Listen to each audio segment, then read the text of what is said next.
First off, I'd like to thank General Broom for the invitation to come and having me join you all guys here today. It's great to be here. I'd like to thank Colonel Cloy for all the coordination that it took to get this together, Major Brodsky for that outstanding tour, and the hospitality that I've received since I've been here today. I'd like to thank the faculty and staff. It's great to see you all again, and it's great to see you are continuing to make Hargrave the best it can be. Of course, I'd like to thank you all, the cadets, for carrying on the legacy that really separates this school from the other military high schools, and it definitely makes, being an alumni or being part of the alumni from here means something to come and see you all doing the exact same thing that I did 10 years ago.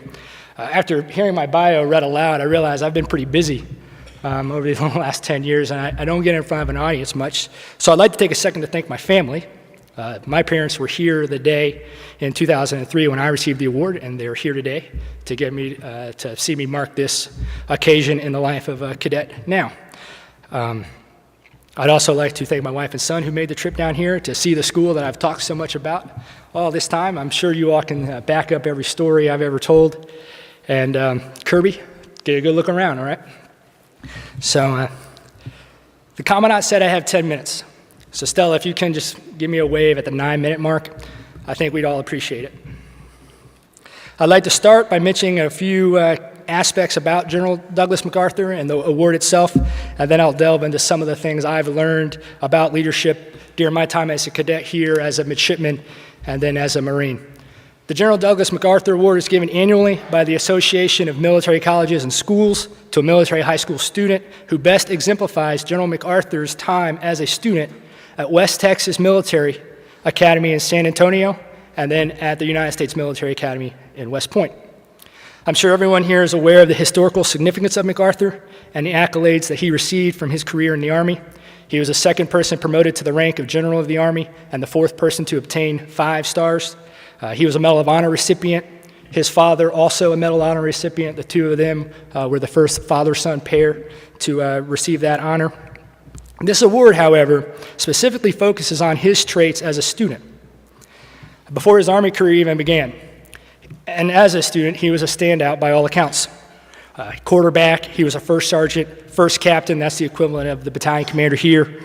Valedictorian, both high school and at West Point, received one of the highest GPAs ever at West Point. I'm sure this year's committee, their ultimate decision was a difficult one, as probably several of you share a lot of those same attributes.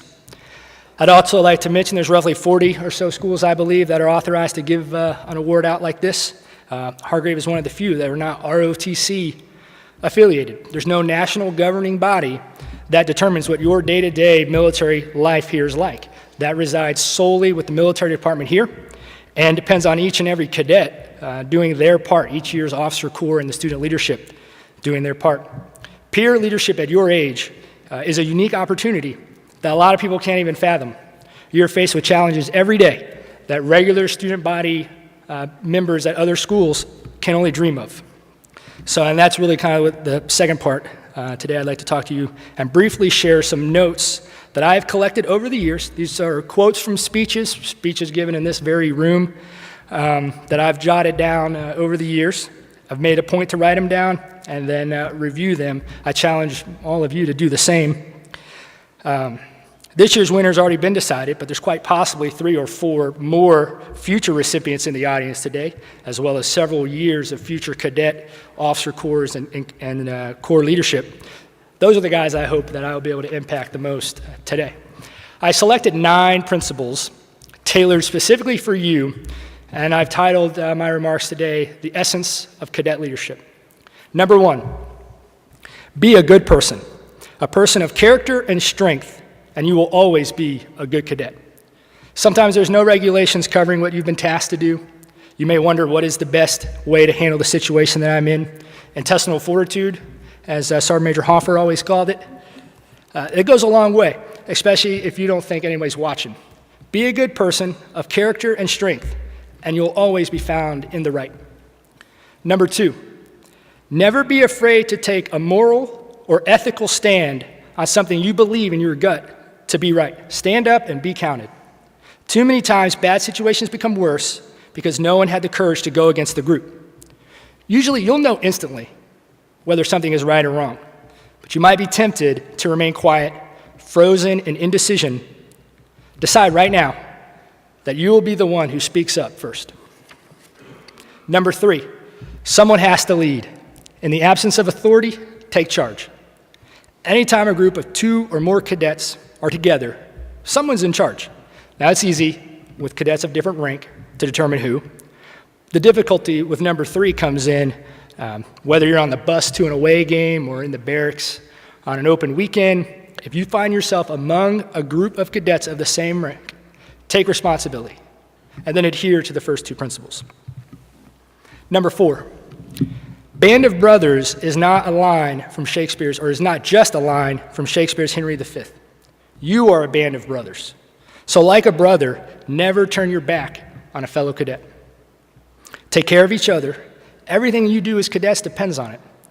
In case you haven't picked up the trend here, leaders are expected to be leaders all the time. Stick up for the ones that stick out. The Corps will only ever be as good, as strong, as the sum of each and every one of its members. Number 5, listen to and help any cadet at any time.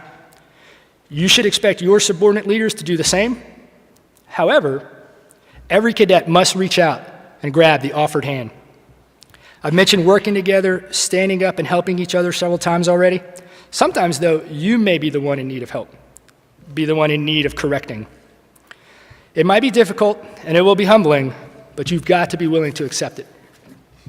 Number 6, hold yourself accountable for all you do and don't do, and hold other cadets accountable for their actions equal with their rank and responsibilities at every level.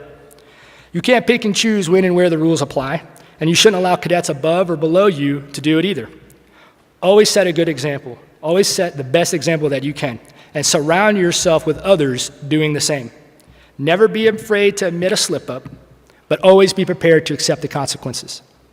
Number 7, do not lie, cheat, or steal. Now that one was practically a cliche while I was a cadet here. We said it so much.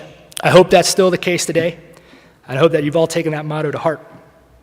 Number 8, never accept hazing, racism, or otherwise cruel, demeaning behavior.